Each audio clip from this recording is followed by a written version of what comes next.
Hola, soy Pili. ¿Cómo va el cansancio?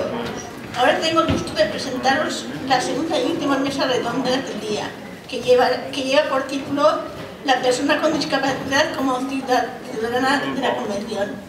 Esta mesa se presentó en las jornadas científicas internacionales de IDICO, en marzo de este año como simposio libre, y nos va a contar cómo, trabajando de forma diferente a como se ha hecho siempre, es posible cumplir con la Convención.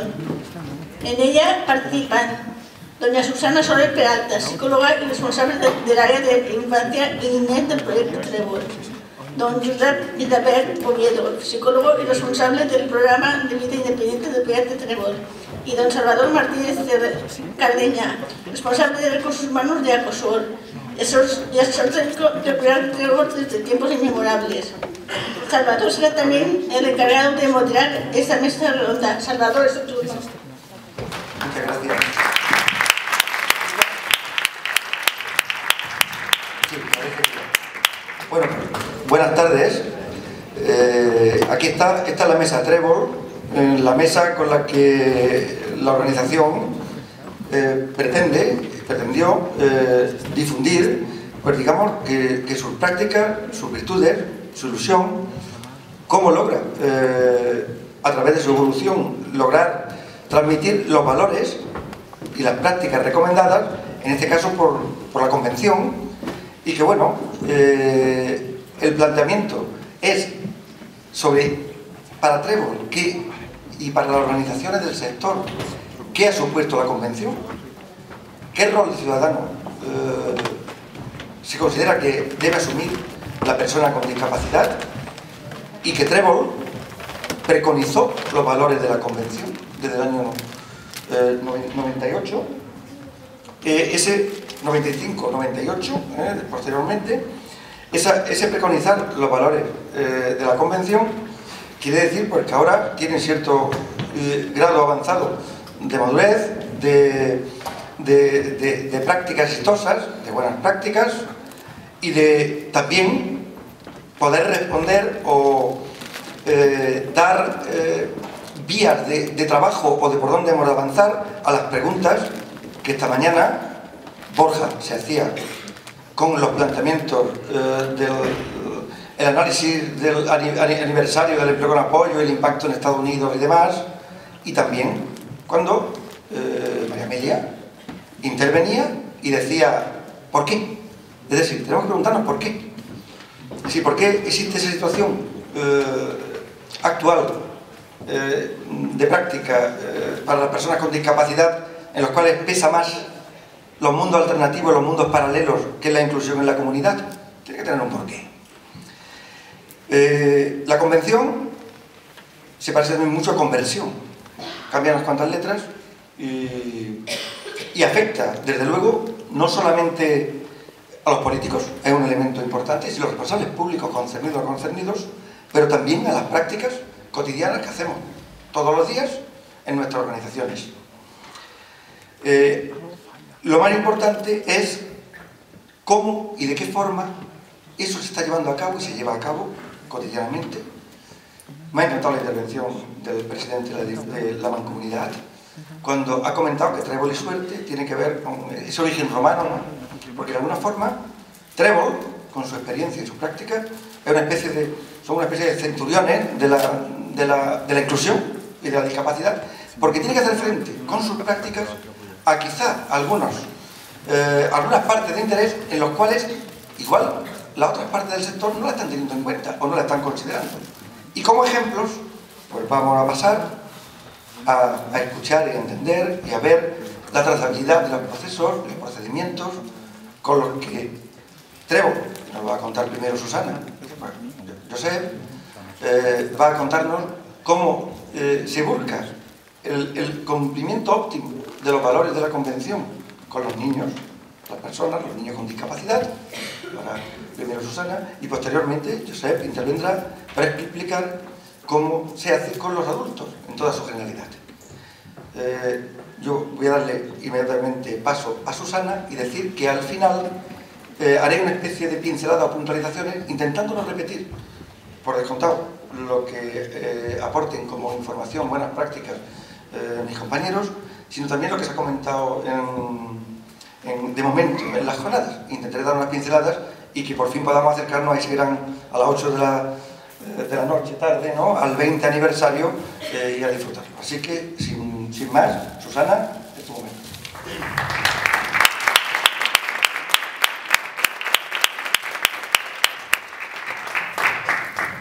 Buenas tardes, se me escucha bien, ¿no? Salvador, por favor, tú ves avisándome el tiempo, que me enrollo como las persianas y yo sé que me puedo agotar el tiempo de Josep y de lo que queda de tarde. Vamos a ver, antes que nada, quisiera hacer una pequeña reflexión. Vamos a ver, dentro de la vida de cualquier niño hay experiencias vitales y relaciones sociales que forman parte de su desarrollo y que se producen en los entornos en los que el niño vive, bien sea en los polideportivos, en clases de natación, clases de música, yendo a la biblioteca, jugando en el parque. Todas estas experiencias van a generar en la vida del niño aprendizajes que van a incidir en su desarrollo personal, social, cultural y académico. ¿Qué pasa? ¿Cuál es la realidad actual de los niños con discapacidad o con grandes necesidades de apoyo? Pues que no están participando en las mismas actividades ni en los mismos entornos que los niños sin discapacidad. Y lo que es evidente es que no lo hacen no porque ellos hayan elegido o hayan preferido no hacerlo, ni ellos ni sus familias. Entonces, para que exista realmente inclusión, es muy importante generar apoyos en la comunidad, porque por sí mismos los niños con discapacidad los podemos apuntar en una clase de natación o en una clase de música, pero si no está la figura de apoyo que medie con esos niños sin discapacidad para que se puedan relacionar de una forma adecuada y así conseguir que ese niño participe de una manera activa en esa clase, nunca podremos generar esa verdadera inclusión ni cambiar la sociedad, que es nuestro objetivo y que la Convención nos ha hecho, ya diseñado la hoja de ruta para que nosotras podamos seguirla. ¿Vale? Dicho esto, a ver si yo no me lío. Vamos a ver, los derechos de la Convención. Voy a empezar por el propósito, el artículo 1, el propósito, que habla del respeto, ¿vale? De promover, asegurar el goce pleno en condiciones de igualdad, de los derechos humanos, etc. Pongo el acento en las barreras, porque habla de barreras físicas, sensoriales, mentales, intelectuales, de accesibilidad, pero para mí hay una barrera que está por encima de todas, que es las expectativas que la sociedad y las personas tenemos de los niños con discapacidad o personas con discapacidad. Es decir, si la sociedad, ¿creemos realmente que la sociedad se plantea que un niño con grandes necesidades de apoyo pueda apuntarse a una clase de música extraescolar? ¿Realmente cuando vemos a un niño se nos pasa por la imaginación o pensamos directamente que como no va a poder aprender ese niño, pues ya directamente ni lo intento? Con lo cual le estamos restando la posibilidad de que aprenda muchísimas cosas y le estamos restando la posibilidad a la sociedad de capacitarla para que pueda ayudar y pueda participar con ese niño y pueda aprender muchísimas cosas de él. Los artículos 7 y el artículo 8 de la Convención habla específicamente de derechos de los niños, pero pongo el acento en la toma de conciencia por lo que comentaba anteriormente. Es decir, si no trabajamos, y ahora hablo de los profesionales, nosotros tenemos que cambiar nuestra forma de trabajar. Tenemos que dejar los despachos e irnos a los entornos, a los lugares donde se mueve el niño con discapacidad. Entorno escolar, entorno familiar, entorno comunitario, y mediar entre los niños sin discapacidad y los niños con discapacidad para generar realmente esa oportunidad de participación y de inclusión. ¿De acuerdo? El artículo 24, voy deprisa porque hay poco tiempo y hay que hacerlo. El artículo 24 es el artículo sobre el derecho de la educación. Aquí nos podríamos ir a una semana completa, ¿de acuerdo? Porque es un tema complejo. La Convención lo dice claramente. El sistema de educación inclusivo, ¿vale?, tiene que estar a todos los niveles, tanto en primaria como secundaria. Y se tiene que facilitar los apoyos personalizados y efectivos en los entornos que fomenten al máximo el desarrollo académico y social. Aquí quiero decir una cosa. Inclusión no significa obviar las necesidades de nuestros niños y de nuestros jóvenes con discapacidad. Inclusión no es negar la singularidad de cada uno de ellos, sino responder a esas singularidades, pero desde una educación no diferenciada ni segregada, sino desde una educación inclusiva. Es decir, tenemos que dar la respuesta más ajustada posible a esa singularidad, pero desde un contexto educativo inclusivo, y ese es el verdadero reto. Aquí en la comarca de la Vall d'Albaida se están haciendo, o tenemos, la verdad, la gran suerte de tener varios colegios que luego en el reconocimiento estarán, que sí que están colaborando y están por la labor y están intentando cumplir con ese principio, ¿de acuerdo? Realmente, como los cambios que se tienen que generar en la educación son tan profundos, porque hay que generar cambios en la forma de la metodología, en el aula, en la organización, en la estructura, en los apoyos. Son cambios tan profundos que siempre hay una resistencia que además es totalmente natural, pero tenemos que superar esa resistencia porque esto está frenando la verdadera inclusión en educación. Y este es un tema que tenemos que conseguir superarlo. Vale. ¿Cómo podemos conseguir la plena inclusión y participación? ¿Cómo podemos hacer realmente que esto sea real? Lo primero es hacer visible lo invisible. ¿Cómo se hace esto? Trabajando en el entorno. Que el profesional se desplace a aquellos lugares, entornos y situaciones en las que el niño con discapacidad y su familia quieren que participe. Ese niño tan guapo de ahí arriba es Ángel. Ángel lleva muchísimos años con nosotros y todas esas fotografías son en todos los entornos en los que está participando actualmente. Él está apuntado a clases de música en su localidad, lo acompañamos con el andador, la persona de apoyo le facilita el tema del desplazamiento y luego trabaja junto con los niños que están también aprendiendo música, facilitándoles la interacción con él. Y él participa en la medida de sus posibilidades igual que los demás niños. En clases de natación, con el quad, con su padre, en la biblioteca. Él no sabe leer, pero sí que sigue las imágenes. Y visualmente, ¿vale? Con la lectura global, sí que estamos consiguiendo que identifique las palabras. Y está con sus compañeros en la biblioteca, participando en la medida de sus posibilidades, como un niño más. También hace natillas. Los padres han empeñado, esa posible interacción. No es nada mágico ni nada, simplemente tenemos que cambiar nuestra forma de trabajar. Y evidentemente el primer cambio es cambiar los despachos, ¿vale?, por los lugares reales en la vida, ¿vale?, del niño. Ahí es donde tenemos que trabajar. Aquí es un tema peliagudo, porque los profesionales tenemos que cambiar nuestra forma de trabajar, como lo voy a decir muchas veces, porque es una parte importante y es la clave. Cambiamos el lugar de trabajo, tenemos que cambiar nuestros horarios y a las personas a las que va dirigida el apoyo. Ese se convierte en nuestro lugar de trabajo. En las escuelas, en los parques, en los cumpleaños, en clases de danza, en bibliotecas, en hospitales, incluso en clases de catecismo porque el niño quiere tomar la comunión. Y entonces también tenemos que acompañarlo allí y mediar para que esa situación sea posible y facilitar una verdadera inclusión. Flexibilidad horaria. ¡Ay, madre! Vamos a ver, aquí voy a poner un ejemplo, no me voy tampoco a exceder. Las personas de apoyo, la estructura de apoyo al profesional tienen que estar en el momento que hace falta, no cuando a mí me viene bien por horario. Si la familia, y ahora voy a poner un caso muy concreto de un niño con autismo de 4 años que tiene dificultades, tenía conductas muy complicadas y muy complejas que realizaba por las mañanas durante el desplazamiento al colegio y que impedían que llegara a su hora y que era un trauma para la familia. Vamos a ver, si hay que estar en la vivienda a las 8 y hacer el acompañamiento con la familia hasta las 9:15 porque la familia necesita ese apoyo en ese momento, se ha de estar y se ha de trabajar. Y así hemos estado 1 mes y medio, todas las mañanas yendo a esa casa, haciendo los análisis pertinentes y apoyando a la familia. Al final, ahora la mamá lo lleva solo, tranquilamente, consiguiendo el objetivo que quería. ¿De acuerdo? Población a la que va dirigida no solo al niño con discapacidad, a la familia, a los iguales. Porque si no le damos las herramientas a los niños sin discapacidad para que puedan interactuar con ese niño, no lo va a conseguir nunca, ni se va a producir lo que estamos hablando, la verdadera inclusión.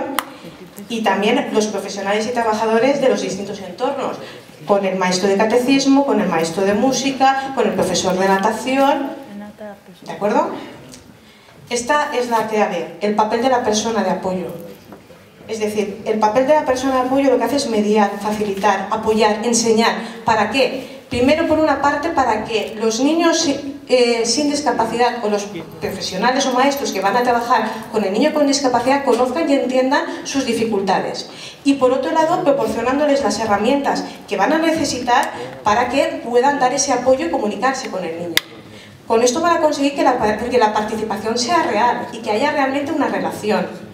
¿Y qué conseguimos con todo eso realmente? Pues que haya una repercusión significativa tanto en la calidad de vida de la familia como en la calidad de vida del niño con discapacidad. Y luego vamos a conseguir lo que la Convención dice, vamos a capacitar a la sociedad, a la comunidad, para que las expectativas que se tienen sobre los niños con discapacidad sean positivas y no negativas. Es decir, negativas en el sentido de ni me imagino que mi niño o que un niño con discapacidad pueda acceder a todos esos entornos.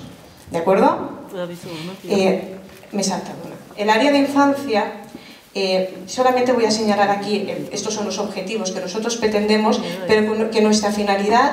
¿Cómo voy de tiempo, Salvador? Ah, bien, mira. Nuestra finalidad siempre es la de mejorar la calidad de vida de los niños con discapacidad y sus familias, y siempre siguiendo el modelo de calidad de vida de Sharrock y Verdugo. Esa es nuestra obsesión y nuestra meta. La estructura de apoyo. Nosotros funcionamos con el personal técnico, que somos nosotros, con voluntarios y con los apoyos naturales. ¿Qué importantes son los apoyos naturales? Amelia ha hecho un ejemplo, esa mañana ha puesto un ejemplo con respecto a Ángel, cuando hacemos la compra en Consum. Es impresionante ver como personas que no están metidas en este mundo, no están involucradas, no han tenido la oportunidad de conocer ni de estar con un niño con discapacidad, de repente, de una manera natural, espontánea, se vuelcan y hacen tan sencillo una cosa como decirle a los que están esperando en la cola: por favor, voy a llamar a mi compañera, si quieren márchese porque alguien necesita su tiempo para sacar los productos y pagar. Y con todo, o sea, con toda la educación del mundo, yo maravillarme porque otro a lo mejor hubiera dicho: por favor, sácalo tú, o más rápido, o... No, nos da el tiempo, Ángel le da su tiempo y le permite que haga y participe exactamente igual que los demás. Chapó.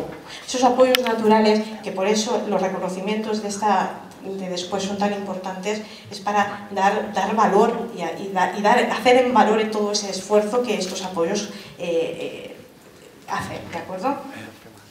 La configuración de la estructura siempre va a venir determinada por las necesidades de apoyo. No todas las familias ni todos los niños con discapacidad necesitan los mismos apoyos en función, ni tampoco en todos los momentos de la vida. Pues en función del momento en que se encuentre el niño y de las necesidades, pues entonces la estructura de apoyo será mayor, menor, o de más tiempo, o de menos tiempo, en función de lo que se necesite.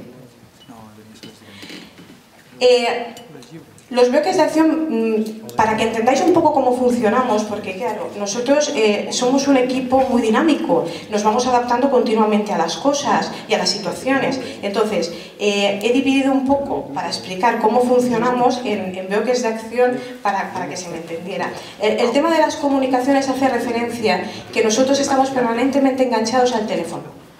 Continuamente. Es decir, la atención a las familias y también a la comunidad, porque con esos apoyos naturales o con esos entornos también nos tenemos que comunicar para que haya realmente una verdadera coordinación. Es continua, mediante reuniones, mediante llamadas telefónicas, mediante WhatsApps, mediante correos electrónicos, porque si no se dificultaría mucho y se haría mucho más difícil el poder avanzar y conseguir realmente nuestros objetivos. La intervención siempre es en los espacios inclusivos. A mí se me ve muy poco en el despacho, porque tengo la foto y me ven. Porque yo realmente, y todas las personas que trabajamos en el proyecto Tébol, siempre estamos continuamente desplazándonos por toda la comarca y fuera de la comarca. El otro objetivo es apoyar a la familia. Es muy importante a la familia, tanto generar sistemas de comunicación alternativo o aumentativo en el caso que lo necesite al niño y a la familia para que puedan desarrollarlo, el acompañamiento y el apoyo emocional en todos los momentos en los que la familia lo necesita, bien sea porque hay un ingreso médico o por cualquier otra razón, y luego cuando hay comportamientos cuando hay comportamientos complicados o comportamientos difíciles, nosotros trabajamos haciendo análisis funcionales junto con la familia, haciendo observaciones, y después de toda una serie de registros trabajamos junto a la familia cómo tiene que modificar ese comportamiento dentro de casa o en el entorno donde se produzca. Puede ser que no sea en casa y sea en otro sitio. Apoyos en la comunidad. En todas esas situaciones nosotros estamos trabajando, desde fiestas y celebraciones con iguales, cursos de deporte, apoyar incluso para ejercer voluntariado en otras asociaciones, escuelas de verano. En las escuelas de verano, los meses de julio, las familias ya quieren apuntar a sus hijos como los demás niños sin discapacidad para que puedan participar de lunes a viernes en ese tipo de escuelas, y el apoyo que nosotros tenemos que dar en función de cada niño es el máximo que damos son 5 horas diarias, y tenemos que estar ahí para poder mediar y facilitar esa inclusión con el niño, con los demás niños sin discapacidad, ¿de acuerdo? Nos coordinamos con todos los profesionales que trabajan con el niño y la familia, desde los profesionales en el ámbito educativo, como los profesionales médicos, cuando hay también tema de medicaciones. ¿5 minutos? Vale. Profesionales médicos por el tema de medicaciones, cuando son problemas más concretos o más como en el tema del autismo, que son más específicos, pues con los profesionales que trabajan directamente también con el niño. Nos coordinamos para trabajar de una manera igual. Y luego con los trabajadores sociales de cada población, si es el caso, también nos coordinamos continuamente. Dentro del equipo del área de infancia, y dentro de lo que es el proyecto Trébol, hay también otros equipos. El área de infancia se coordina con el Servicio de Orientación e Inclusión Educativa, con el Programa de Ocio para Pequeños y, por supuesto, con la dirección, ¿de acuerdo? De una manera muy fluida. Un niño puede estar dentro del área de infancia, necesitar utilizar el servicio de orientación e inclusión educativa, pero a lo mejor no está en el ocio para pequeños porque en ese momento no es necesario, o no le hace falta, o no lo ha demandado porque no lo requiere. O sí, ¿de acuerdo? Pero todos los equipos están continuamente organizados y coordinados para que toda la información fluya de una manera continua. Estoy terminando, ¿eh? Esta es la parte que sí que hacemos en los despachos. Lo único que hacemos en los despachos es, por una parte, el trabajo técnico en cuanto a la elaboración de programas de economía de fichas, contrato de contingencias cuando son problemas de comportamiento o de modificación de conducta, adaptación de contenidos académicos, todo ese trabajo. Y la elaboración de material es cuando, sobre todo, cuando los aprendizajes son más visuales, o con los niños con autismo que necesitan historias sociales, agendas visuales, pues nosotros elaboramos todo ese material para facilitárselo a las familias, a los colegios o donde haga falta. Porque también hacemos en clases de música adaptaciones de las partituras con verbio para que, en este caso, Esther pueda entender los conceptos.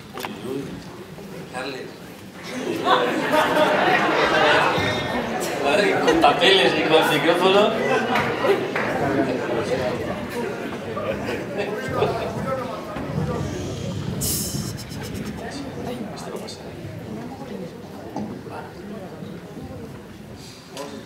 Bueno, pues bendita sea la convención, ¿no? Porque se firmó en el 2006, en el 2007 se ratificó, y a nosotros nos viene perfecto, porque el Trébol tiene 20 años, ¿eh? Nacimos en el 95 y la Convención es como la Constitución, ¿no? La Constitución española, están todos los derechos y muchos son papel mojado, ¿no?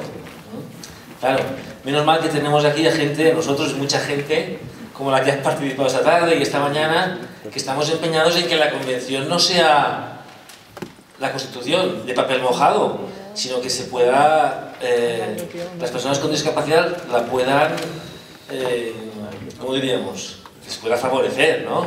Y pueda cambiar su calidad de vida y incluirse en la sociedad como una persona más. Bueno, pues vamos a desarrollar 3 derechos. Yo voy a hablar de 3 derechos. Del derecho al trabajo, del derecho en la participación en la comunidad, en espacios de ocio y en toma de decisiones, y en el derecho a vivir como una persona elija, ¿eh? Bueno, siempre que hablo del Trébol, esto ya se ha dicho mucho en toda la tarde y toda la mañana, ¿eh? Pero hay tres características que a mí me parecen que son bastante importantes. Una es la ubicación en la comunidad. Es evidente que no es lo mismo. Claro, nosotros, las aulas de formación están incluidas, insertadas, metidas en la sede de la Mancomunidad de Municipios de la Valle de Albaida.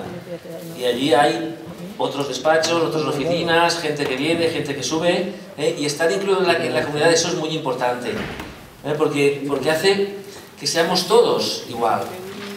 Después, la persona como principal protagonista de su propia vida, para desarrollar esto, tenemos la teoría y los planteamientos muy claros, los aprendimos por medio de María Amelia, por medio de Salo y Verdugo, y es toda la filosofía de, claro, una entidad no tiene áreas, bueno, tiene áreas de trabajo, pero lo que tiene son personas y gestores personales que tienen que mediar para que esa persona consiga sus objetivos y tenga unos objetivos y los pueda llevar a cabo. Ese cambio lo estamos realizando aún. Es muy importante que lo consigamos, es muy importante. ¿Por qué? Porque es la manera de poder ejercer los derechos de la Convención. Y la estructura de apoyo, esto ya no hace falta que hable, yo creo, porque es un poco lo que han comentado, ¿no? Técnicos, personal de apoyo con personas con discapacidad incluida en la sociedad. Bueno, claro, cuando leemos el artículo 27 sobre trabajar, disponer de un empleo, es evidente que el derecho es muy claro. Los Estados partes reconocen el derecho de las personas con discapacidad a trabajar en igualdad de condiciones con los demás. Ello incluye el derecho a tener la oportunidad de ganarse la vida mediante un trabajo libremente elegido o aceptado en un mercado y en un entorno laborales que sean abiertos, inclusivos, accesibles a las personas con discapacidad. Es evidente que la administración, claro, nosotros como empezamos como un programa de empleo con apoyo, ahí hemos conseguido muchos resultados. Este año lo hemos pasado muy mal económicamente porque la administración tiene que cambiar la financiación, o sea, tiene que haber más dinero para esto y menos para centros o para servicios específicos, porque si no, no hacemos nada. Bueno, a lo largo de estos 20 años, pues claro, evidentemente el empleo con apoyo es una metodología de acompañamiento en la propia empresa que funciona. Y funciona para personas con discapacidad intelectual, funciona para personas con discapacidad física, sensorial y también con personas en situación de exclusión. Y es la metodología que está muy extendida y que muestra algunos resultados. ¿Qué tenemos que hacer? Conseguirla. Nosotros desde el año... Bueno, aquí he sacado unos datos de estos 20 años, más o menos son correctos, puede variar alguna cosita porque está hecho en marzo. 192 empresas han realizado algún contrato a una persona con discapacidad desde que empezaron hasta el 2014. Se han realizado 566 contratos de trabajo y en el año 2007 teníamos el 65% de personas atendidas estaban trabajando, teniendo un contrato. Evidentemente esa cifra se nos ha caído a tierra y ahora estamos en la mitad, estamos en el 33% de personas con discapacidad que están trabajando. Actualmente tenemos 50 contratos y atendemos a 150 personas mayores de edad. Esto nos preocupa, evidentemente, claro. Bueno, ahí hemos puesto los tipos de contrato, tenemos más indefinidos que temporales, el tipo de discapacidad, que se puede ver que la persona que tiene un menor grado de discapacidad no tiene por qué tener más facilidad de empleo. Lo que sí que es importante en el empleo es buscar un puesto de trabajo que la persona lo pueda desarrollar con la velocidad que toca y con la calidad que requiere. Antes, evidentemente, tendríamos mucho empleo en el sector textil y ahora tenemos mucho empleo más diversificado en otros sectores. Vale, 2007 falla el empleo y tuvimos que hacer una reconversión porque nos pasaban cosas muy gordas, ¿no? O sea, habían personas que estaban ya de empleo en una empresa y tenían que volver a la formación del trébol porque se habían quedado sin trabajo. Eso supuso que el área de formación se llenara, se masificara. Y también necesitábamos más profesionales para la área de formación. Y también creo que había menos las personas a lo mejor no tenían la actitud de que aquí vamos a formarnos para trabajar, porque se había perdido un poco de vista el objetivo de esto, ¿no? Entonces, evidentemente, teníamos necesidad de volver a incluir a la persona en el mundo laboral real, porque el mundo laboral real aporta muchas cosas que el aula ni un centro cerrado no puede aportar. Con compañeros de trabajo, personal encargado, tareas laborales, criterios de calidad, criterios de productividad, con un horario de trabajo, con un salario. Evidentemente, la importancia de los entornos inclusivos y del trabajo en la comunidad no tiene comparación con otro tipo de empleo protegido, ¿verdad que no?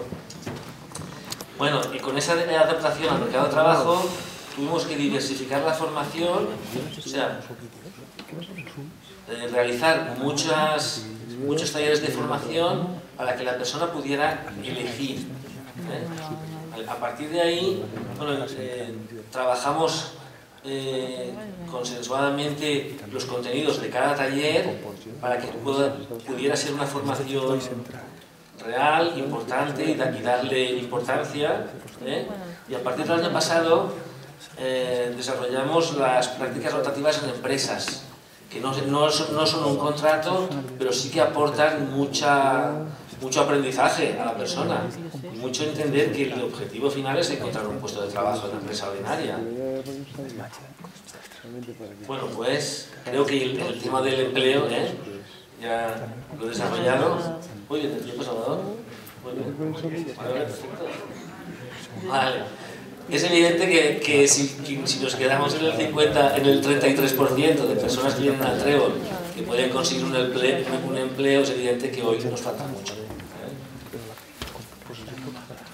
Otros dos derechos importantes para una persona adulta son evidentemente participación en la vida cultural, en las actividades recreativas, el esparcimiento y el deporte, y hablaremos sobre todo del programa de ocio, y también unas pinceladas de la participación en la vida política y pública. Bueno, el programa de ocio del Trébol ya lleva funcionando muchos años, a lo mejor no 20, pero sí 18 o una cosa así. Evidentemente, bueno, es para personas con discapacidad intelectual solo. Bueno, solo participan las personas con discapacidad física, no participan en el programa, seguramente porque no les hace falta. Tenemos una participación muy alta, del 80% de personas, son de 22 localidades diferentes, se organizan en grupos de amigos y también hay una palabra clave ahí, que es el empoderamiento de la persona. ¿Por qué? Porque si no hacemos nada. La persona decide su grupo de amigos, no necesariamente los de su localidad. Cada grupo decide la actividad para la semana próxima, dónde ir y quién va, siempre en la comunidad, siempre en espacios normalizados, siempre durante el fin de semana, porque además si le preguntas a la persona va a querer ir a ese sitio, no va a querer hacer manualidades en un taller o tal, ¿no? Las actividades más solicitadas son esas, ¿en función de qué? Pues en función de la edad y de la capacidad económica del grupo, ¿no? La persona tiene una responsabilidad, sea su discapacidad cual sea, con apoyo o sin apoyo, que se avisará a la persona monitora de que va ahí. El programa de ocio se desarrolla con muchas modalidades. ¿Por qué? Porque en función de los apoyos que necesita una persona, hay diferentes tipos de grupos o de programa de ocio. Tenemos un ocio con apoyo, un ocio autónomo con supervisión, un ocio autónomo sin supervisión y los viajes que se realizan en vacaciones. También el mismo empoderamiento de la persona. La persona decide, elige, tiene voz de dónde quiere ir y dónde no. Además del programa de ocio, la participación en la comunidad se hace de muchas más maneras, de muchas diferentes maneras, ¿no? Tenemos un taller de pintura y un taller de teatro en el cual la gente participa de manera voluntaria y cada persona individual realiza muchas actividades recreativas individuales. Como estaba haciendo Susana, no se planifican en el grupo, sino son las que planifica la persona con su gestor de caso o con su grupo de apoyo. Pues una persona tiene como objetivo aprender a nadar y a lo mejor y entonces su gestor y y su grupo de apoyo ha de organizar para que pueda ir a los cursillos de nadar, bajo yo, ¿no? y algunos compañeros, claro. El gestor de caso valora las necesidades de apoyo de la persona para realizar la actividad. Ese es su papel, para que las pueda realizar. En el tema de la participación en la vida política y pública, seguramente es un tema que trabajamos menos y ahí tuve que pensar, a ver, ¿hacemos algo para que este derecho, ¿no?, que se refleja en el artículo sea una realidad? Vale, ahí hacemos nuestros pasitos, ¿no? Y dos personas con discapacidad en representación van a ser patronas de la Trébol. Tenemos una formación no laboral por medio de talleres de habilidades, en que hay algunos talleres que están relacionados con eso, con la vida pública, ¿no?, y con conocer. Hay un taller de organismos públicos, se conocen instituciones como el ayuntamiento, los partidos políticos que tienen representación en el mismo, la ONU, un taller de actualidad, en el que seleccionar una noticia de prensa diaria y comentarla, y un taller de valores. Y en relación a lo que hablamos esta mañana, tiene que ver con la vida política, porque cuando una persona está incapacitada totalmente no se le deja el derecho al voto, ¿no? Y evidentemente en el Trébol un poco lo que hemos visto, también por lo que, como ha salido el nombre de como Carlos Marín, que hace años vino a hacer una charla, y nos decía, a ver, la incapacidad legal, ¿para qué la quieres? Si te sirve para algo la haces, si no, va a ser siempre un problema, ¿eh? Y apostamos evidentemente por una incapacidad parcial en la cual la persona ejerza los derechos a los que tiene capacidad. Bueno, y por último ya, el derecho a vivir de forma independiente y a ser incluido en la comunidad. Igual este es el derecho que salía un poco, que se demandaba esta mañana. Evidentemente este derecho es el que menos financiación tiene. O sea, el tema de vivienda y vida independiente. En empleo estamos relativamente mal o bien, conforme se vea, pero en el tema de vida independiente creo que ahora estamos peor, ¿eh? Y esperemos que esto cambie, que esto cambie, ¿no? Vale.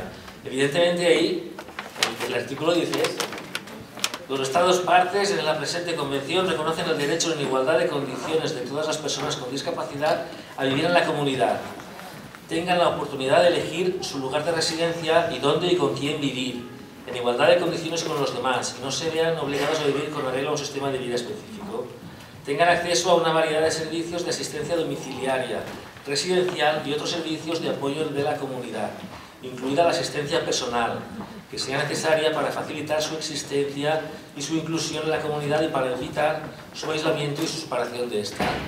O sea, más claro agua. Bueno, nosotros desarrollamos un programa de vida independiente con apoyo. Empezó ya hace bastantes años. Empezó por la necesidad de una persona que necesitaba el programa. ¿Por qué? Pues que era mayor y quería vivir sola en su casa. Tenía dos hermanas que lo hicieron posible. Y aprendemos mucho de esa situación. Ahora tenemos 3 personas que viven en su propia casa. ¿Qué hacemos primero? Pues valorar las necesidades de apoyo para que esa persona pueda vivir donde quiere, ¿eh? Bueno, ahí una cosa importante, las necesidades de apoyo casi nunca tienen que ver con el grado de minusvalía de la persona, sino tienen que ver con otras cosas. O sea, tiene que ver en función de los apoyos que la familia le puede disponer, con el nivel de responsabilidad y madurez alcanzada por la persona, con la educación recibida, con las habilidades para las tareas de la casa, ¿eh? Y eso se constata, cuando trabajas con personas, se constata muy claramente. Participan 10 personas más, aparte de las 3 que viven en su propia casa, y en algunas de las siguientes áreas de funcionamiento, que es las que valoramos, ¿no? Primera, seguridad en el hogar, relaciones con el entorno que tiene la persona, y con más personas. Planificación del tiempo libre, organización del dinero, compras, alimentación, limpieza de la casa, utilización de los servicios de la comunidad, higiene personal. Y en este programa participan algunas personas, o muchas, en situación de orfandad, conflictos familiares, situación de solución social, porque son las personas que más lo necesitan. Evidentemente, ¿eh? ¿Qué pasa? Que hemos de cambiar el modelo de servicio que se presta. Nosotros siempre proponemos que nos investiguen, ¿eh? propuesta de investigación de un programa basado en la prestación de apoyos a la comunidad desde el punto de vista de resultados personales y de coste económico, para que se pueda comprobar esto que decimos. Y una comparación con los servicios tradicionales en resultados personales y en coste económico. Con una gestión centrada en la persona, siguiendo el paradigma de apoyos y la inclusión en la comunidad y la participación de apoyos naturales, son incluso más económicos los programas de vida independiente que las plazas de centros residenciales. Y para hacer el cambio, lo que tenemos que hacer es cambiar de modelo y de programa, es evidente. Bueno, pues esta es la exposición. Gracias.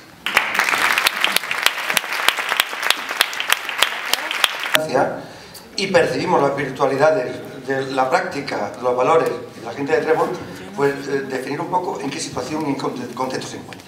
Vamos a ver. La estructura de apoyo de Trébol es el corazón y la cabeza de la transformación. Es importantísimo. Yo diría que es una máquina de incluir. Una máquina de incluir que además cuenta con unos procesos explícitos tremendamente elegantes y robustos. De cómo organizar una ingeniería de apoyos. Es algo que, y ojo, Trébol no ha escrito la convención. La convención han sido unos señores de la ONU, los cuales generan unos valores, pero ahora mismo el cómo se plasman esos procesos, Trébol lo está llevando a cabo. ¿Basado en qué? Pues en unos padres valientes, unos profesionales con liderazgo en esos valores, pero unos padres valientes comprometidos con la inclusión. Que además, en su momento, pues tendremos que sacar temas que podemos estudiar, porque estamos en un sector el cual es digno de estudio.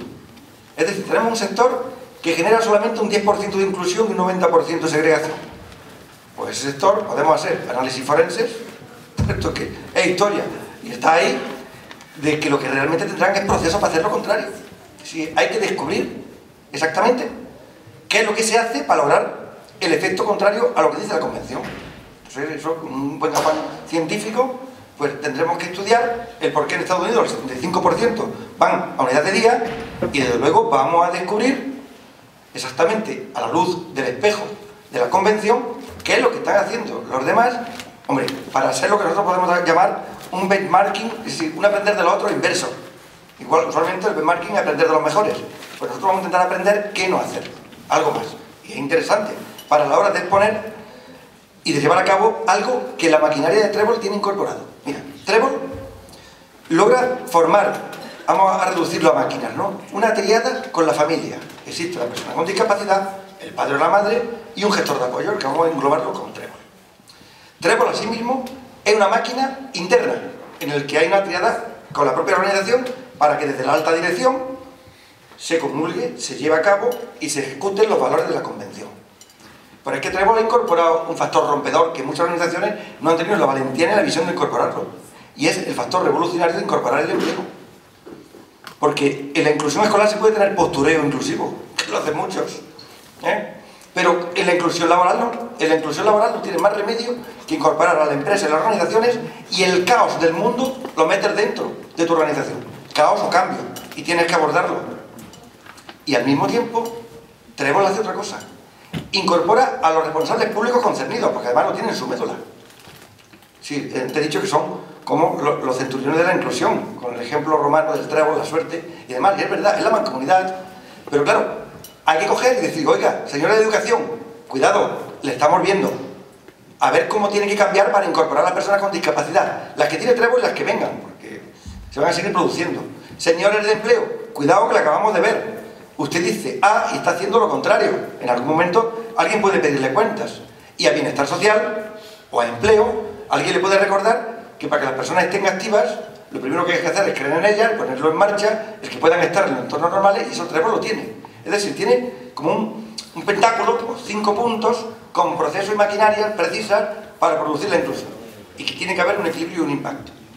Y además, digo más, tendremos que avanzar en estudiar en cómo debemos diseñar las acciones inmediatas y concretas de arriba hacia abajo.